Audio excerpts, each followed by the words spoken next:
The transitional justice process has been delayed despite the lapse of over a decade since the Comprehensive Peace Accord was signed. A political consensus on the related bill is awaited as the Parliamentary Committee commits to holding regular discussions and as victims of the conflict era and their families await for justice. Good evening, I'm Abhyuday Shrestha and these are the headlines of the hour. Prime Minister Pushpa Kamal Dahal prepares to reshuffle the cabinet, expressing dissatisfaction towards work execution of ministers, says government will move forward with a new strategy after completion of its first year. Government fails to raise its external loans due to sluggish development progress. Around 152 billion rupees accumulated in the state coffers until mid-November. UN Security Council diplomats delay a vote on the resolution to increase humanitarian aid into Gaza. Another round of talks takes place in Egypt for a new truce. And Pokhara Thunders book a place in the qualifiers of the Nepal Super League after playing a 1-all draw against Dhangari FC. Chapa's playoff chances dented after a 2-0 loss to Chitwan.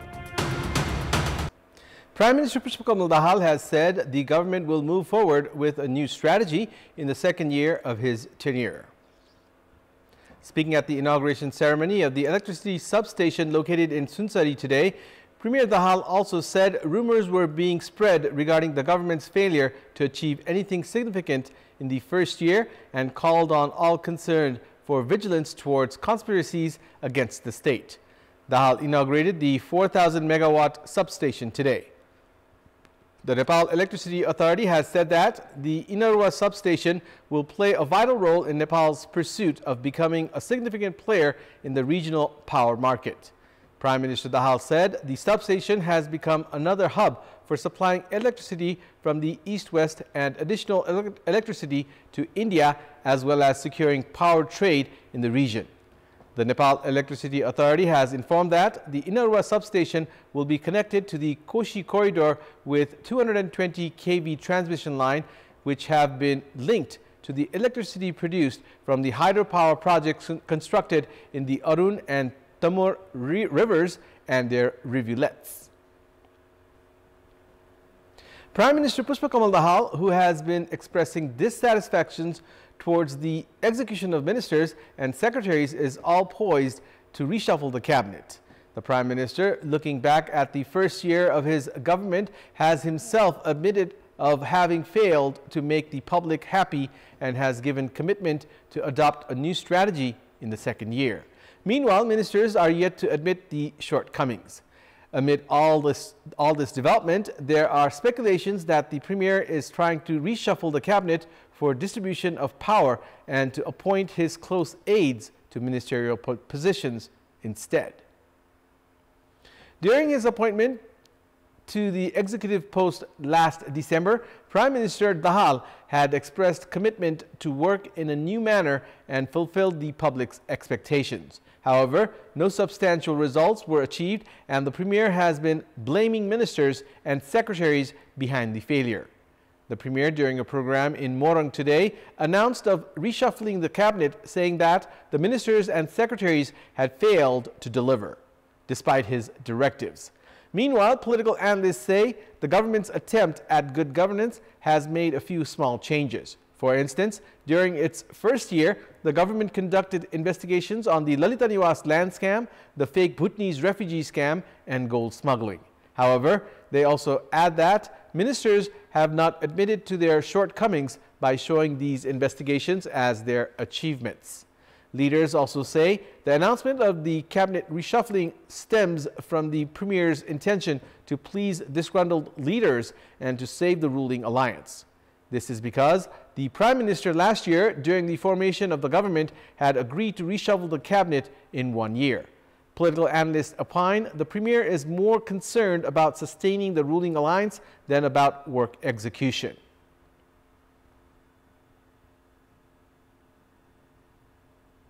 In our Public Voice segment today, we have asked people in several provinces what should be done to better manage the national flag carrier, Nepal Airlines Corporation. Let's take a look at what they had to say.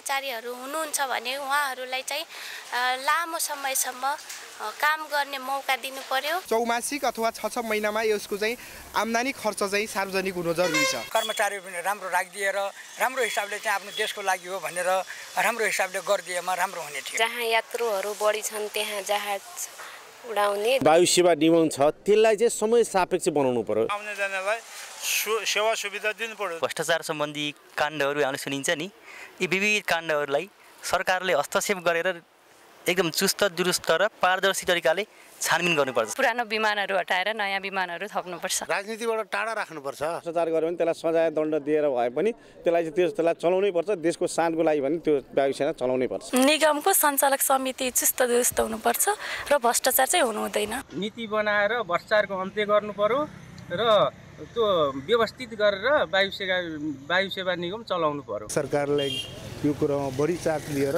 उसलाई कसरी सुधार गर्ने कर्मचारी व्यवस्थापन गरेर हुन्छ कि private कम्पनीहरुसँग प्रतिस्पर्धा गर्नुपर्छ हैन, उनीहरुले दिइरहेको सेवाहरूलाई त्योसँग प्रतिस्पर्धा गरेर वायु सेवा निगमले आफूले पनि त्यो सेवा प्रवाह गर्न सक्नुपर्छ।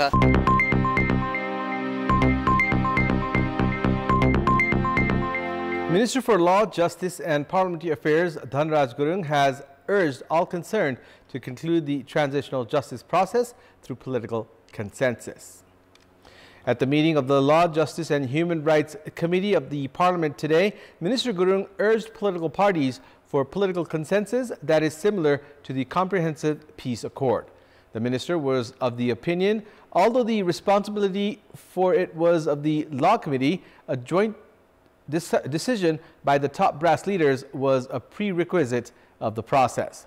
The subcommittee formed for it has not been able to reach a consensus on 4 main issues of the Transitional Justice Bill, although it has already submitted a report 2 months back on how the process should be concluded. The subcommittee has directed whips of all concerned parties to find consensus through top leaders. Minister Gurung highlighted on the failure for the same despite several rounds of discussions. Meanwhile, lawmakers have also opined political consensus is a must to conclude the transitional justice process. The committee has said it will continue to hold regular discussions to expedite the works except for public holidays. Speaker of the House of Representatives, D Raj Giri, has said the Parliament's share of work for the appointment of General Secretary was complete and expressed grievances over the delay on the part of the Office of the President. Speaking with Kantipur News today, Speaker Giri said the Parliament had recommended for the candidate as per laws, but the Office of the President had yet to respond. Giri clarified that the President had no choice but to proceed with the appointment, but added that he was not in the mindset to seek for any legal support.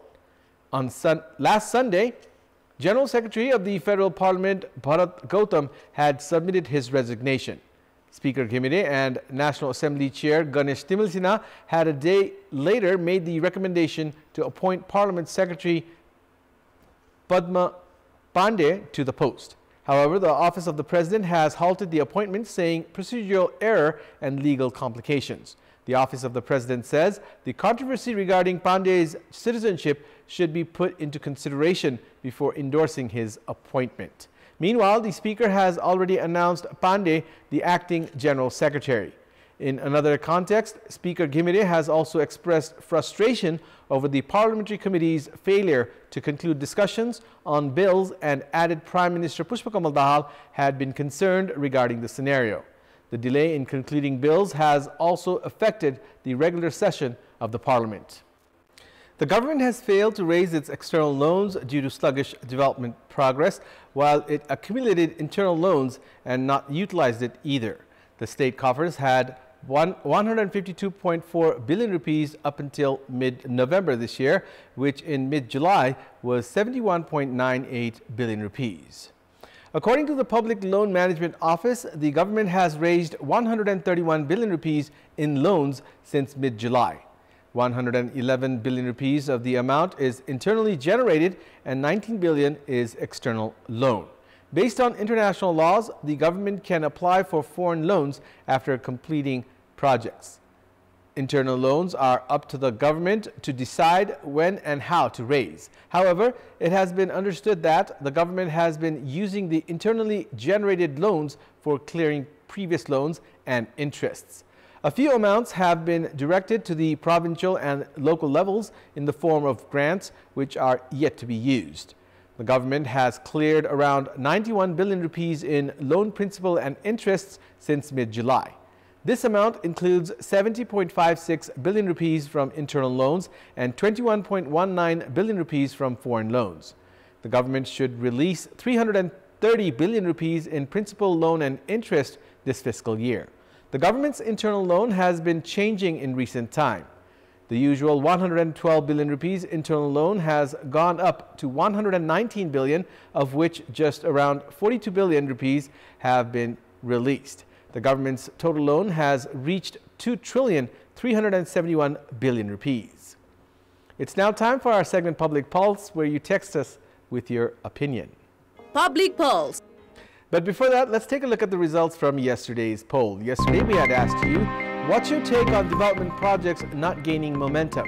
51% voted for A, lack of willingness, 41% voted for B, procedural hassles, and 8% voted for C, lack of budget. And here's today's question. Why has the government not spent in development works despite having money in its state coffers? Your options are A, government inability, B, problem in coordination, and C, procedural complication. The voting is on. Type NEWS, select your option A, B, or C, and send it to 34001 to share your opinion with us. And it's time now for the international update.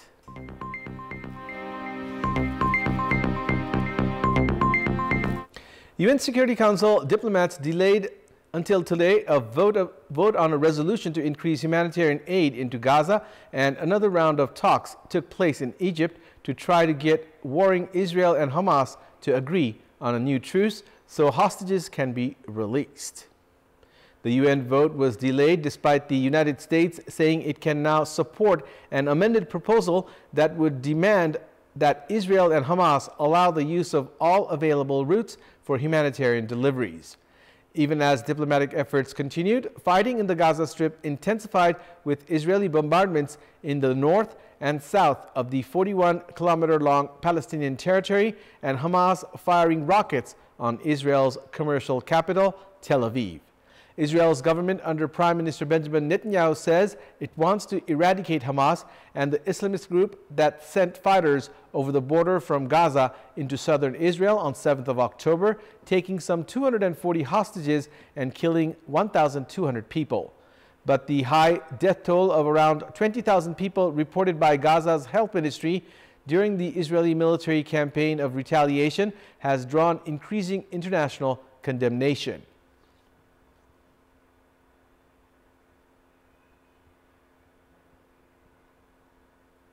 Sports news. Pokhara Thunders have booked a place in the qualifiers of the Nepal Super League. Pokhara secured their spot in the qualifiers after playing a 1-all draw against Dhandgari FC at the capital's Dasrat Stadium by remaining at the top of the league table. With the 1-all draw today, Dhandgari have also reached the playoffs. In today's match, Milan Rai opened the scoring for Dhandgari in the 42nd minute with an assist from Olawale Afiz.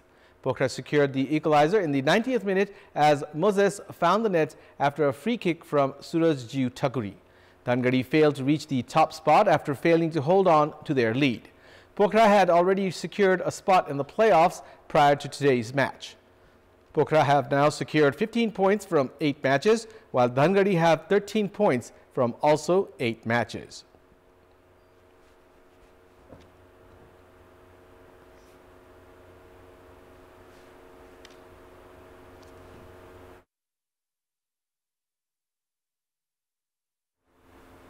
Meanwhile, in today's second Nepal Super League match played at the Dasrat Stadium, FC Chitwan blanked Jhapa FC 2-0 with Rafiq Aminu scoring a brace. The loss has affected Jhapa's chances of reaching the playoffs.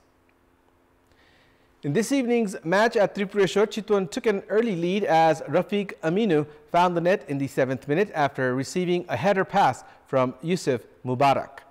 A forceful strike by Jhapa's Samandar Ochilov in the 63rd minute was well saved by Chitwan custodian Vishal. Rafiq Aminu, with his sole effort, scored in the 77th minute to double Chitwan's lead.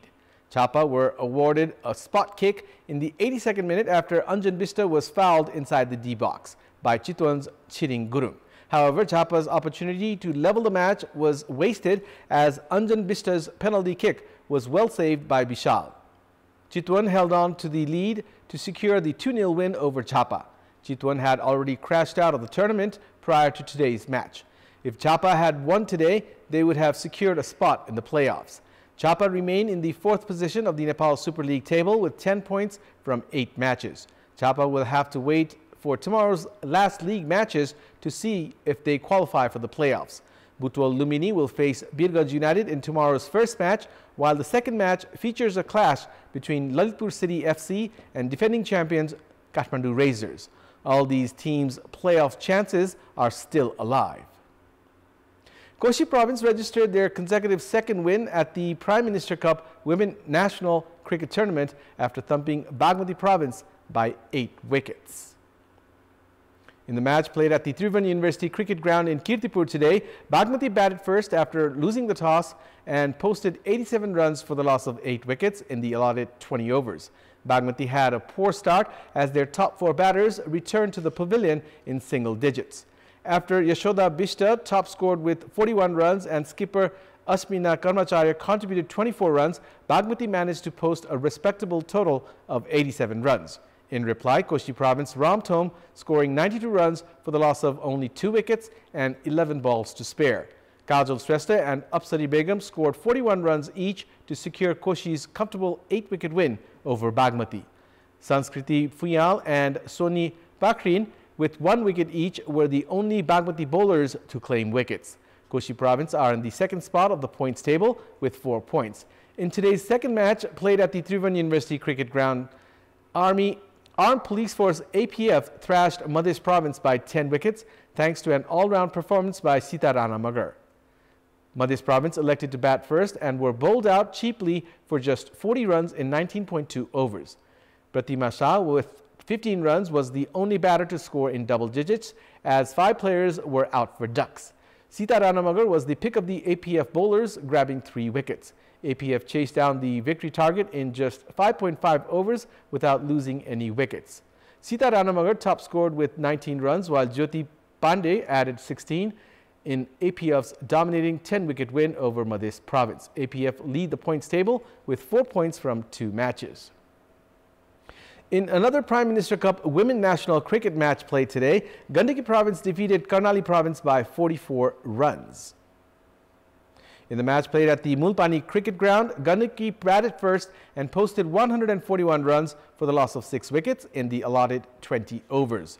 Anjali Bishwakarma top scored for Gandaki with 51 runs off 48 balls, while Jyotsna Marasini also contributed 50 off 40 balls. Yamuna Tharu and Anju claimed 2 wickets each for Karnali. Chasing a victory target of 142 runs, Karnali managed to score 97 runs for the loss of 6 wickets in the stipulated 20 overs. Gauri Bohra was the leading run scorer for Karnali with 26 runs, while Yamuna also added 21. Gandaki have secured 2 points from today's win. This was Karnali's 2nd consecutive loss at the tournament today. In another match played at the Mulpani Cricket Ground today, Sudur Paschim Province thumped Lumini Province by 9 wickets. Lumini batted first after winning the toss and posted 71 runs in the allotted 20 overs, losing 7 wickets. Saraswati Pun top scored for Lumini with 19 runs, while Lakshmi Saud with 2 wickets was the leading wicket taker for Sudur Paschim. Chasing 72 runs for victory, Sudur Paschim Province romped home in 9.5 overs, losing only 1 wicket. Kavita Joshi top scored for Sudur Paschim with an unbeaten 24 to guide her team to their first win in the ongoing tournament. Meanwhile, it was Lumini's first loss at the tournament. That's all for the moment. Thank you for watching. Good night.